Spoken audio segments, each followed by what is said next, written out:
बिस्मिल्लाहिर्रहमानिर्रहीम अस्सलामुअलैकुम। आज पाकिस्तान और पाकिस्तानी दूसरी बार यतीम हो रहे हैं। हम पहली बार तब यतीम हुए थे जब कायद आज़म मोहम्मद अली जिन्नाह हमें छोड़कर रुखसत हुए थे, और आज हम दूसरी बार यतीम हो रहे हैं क्योंकि आज मोहसिन पाकिस्तान डॉक्टर अब्दुल कदीर खान साहब हमें छोड़कर इस दुनिया से रुखसत हो चुके हैं। और यकीन मानने, कायद आज़म के बाद डॉक्टर साहब दूसरी शख्सियत थे जिनके जाने पर तकरीबन हर पाकिस्तानी का दिल रो रहा है, बेशक वो पाकिस्तान के किसी भी खित्ते से बिलोंग करता हो, कोई सी भी ज़ुबान बोलता हो और कोई सा भी उसका रंग हो, क्योंकि डॉक्टर साहब का एहसान ही पाकिस्तान पर इतना बड़ा है। 1971 तो आपको याद होगा, ये वो तारीख थी जिस दिन पाकिस्तान के दुश्मनों की जानिब से साजिश करके पाकिस्तान के दो टुकड़े कर दिए गए थे। एक पाकिस्तान का आधा टुकड़ा बांग्लादेश और आधा पाकिस्तान हमारे पास बचा था। लेकिन अल्हम्दुलिल्लाह आज पाकिस्तान इतना मजबूत और नाकाबिल तस्खीर बन चुका है कि भारत तो छोड़े और तो दुनिया की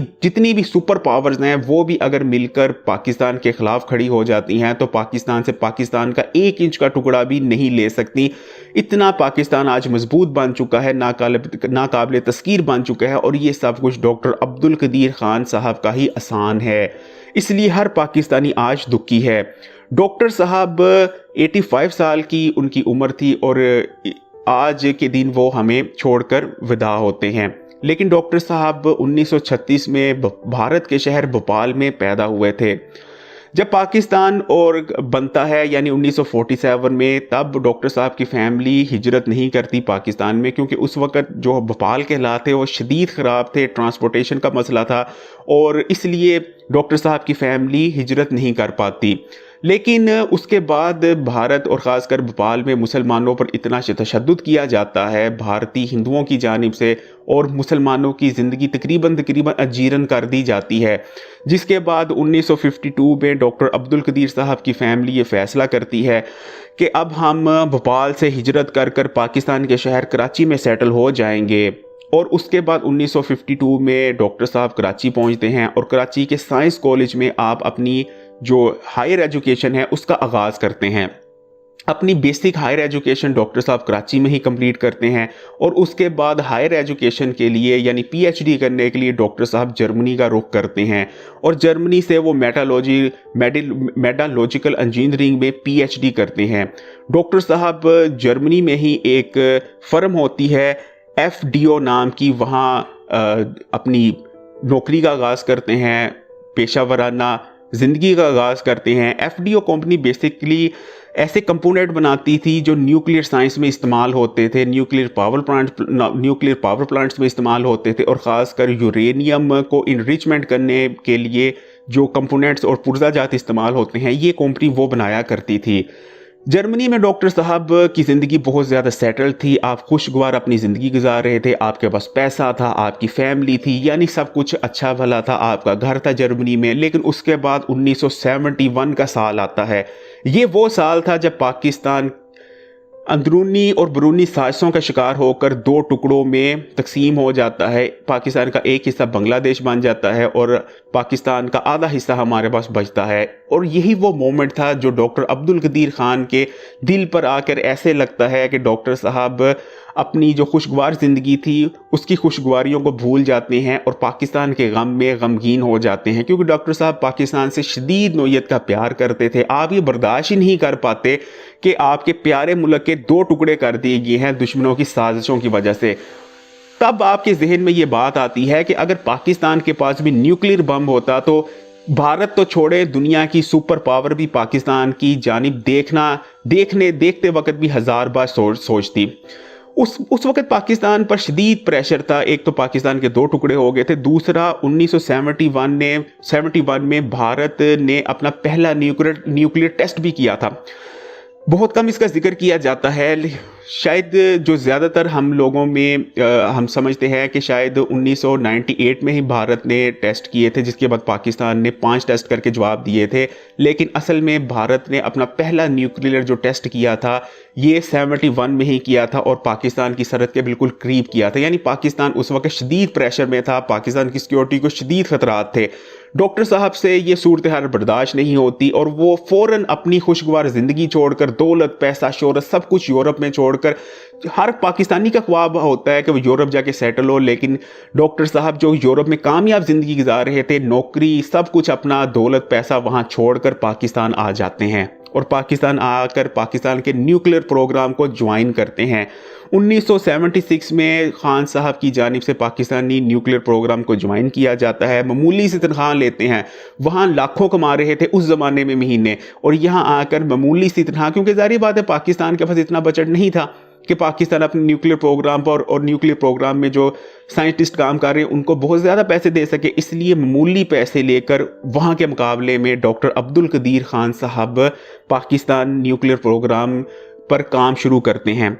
और ये डॉक्टर साहब की काविशें ही थी, डॉक्टर साहब की काबिलियत ही थी कि 1984 तक पाकिस्तान ने अपना एटम बम तैयार कर लिया था, क्योंकि पाकिस्तान को एटम बम बनाने में जो सबसे बड़ा मसला आ रहा था वो यूरेनियम इनरिचमेंट के हवाले से आ रहा था। लेकिन डॉक्टर साहब क्योंकि इसमें महारत रखते थे, इसलिए उन्होंने ऐसी फैसिलिटीज़ तैयार की कि पाकिस्तान अपने अंदर अपने मुल्क में यूरेनियम को इनरिच कर पाया, जिसके बाद 1984 तक पाकिस्तान इस काबिल बन चुका था, डॉक्टर साहब का कहना था कि हम एटम बम बना चुके थे और वो एटम बम दुश्मन पर फेंक भी सकते थे।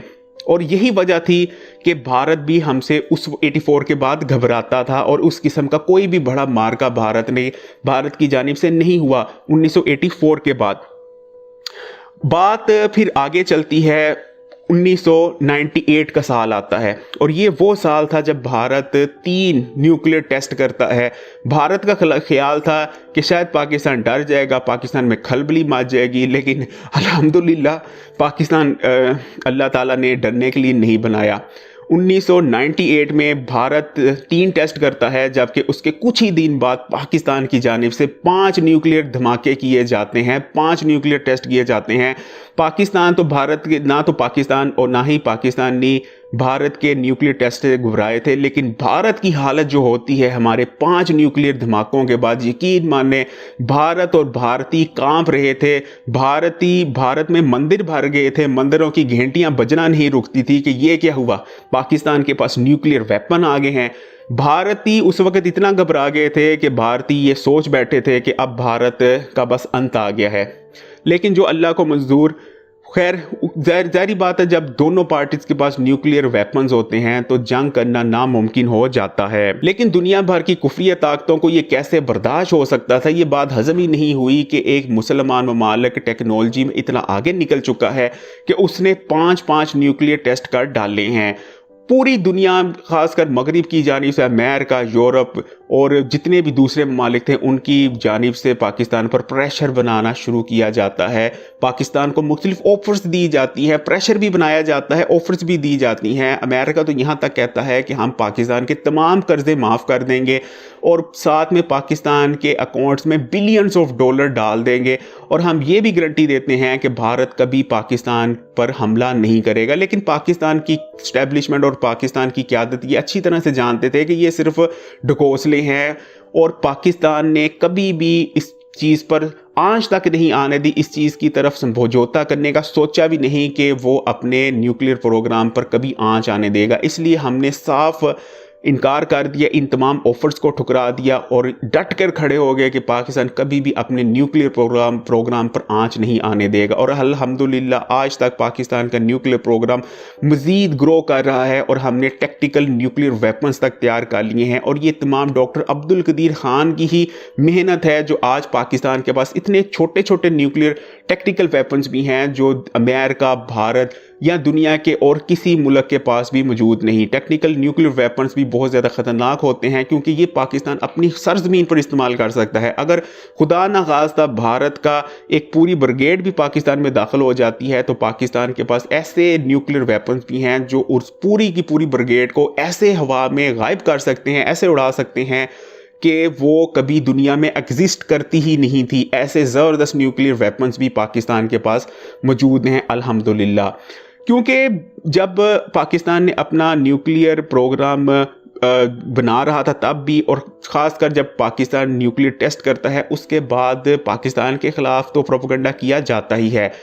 दुनिया की आलमी ताकतों की जानिब से और काली ताकतों की जानिब से डॉक्टर अब्दुल कदीर खान के खिलाफ ये प्रोपोगंडा चलाया जाता है कि इल्ज़ाम लगाया जाता है कि डॉक्टर साहब ने न्यूक्लियर टेक्नोलॉजी मुख्तलिफ ममालिक को ट्रांसफ़र की है, जो कि सरासर झूठा इल्ज़ाम होता है।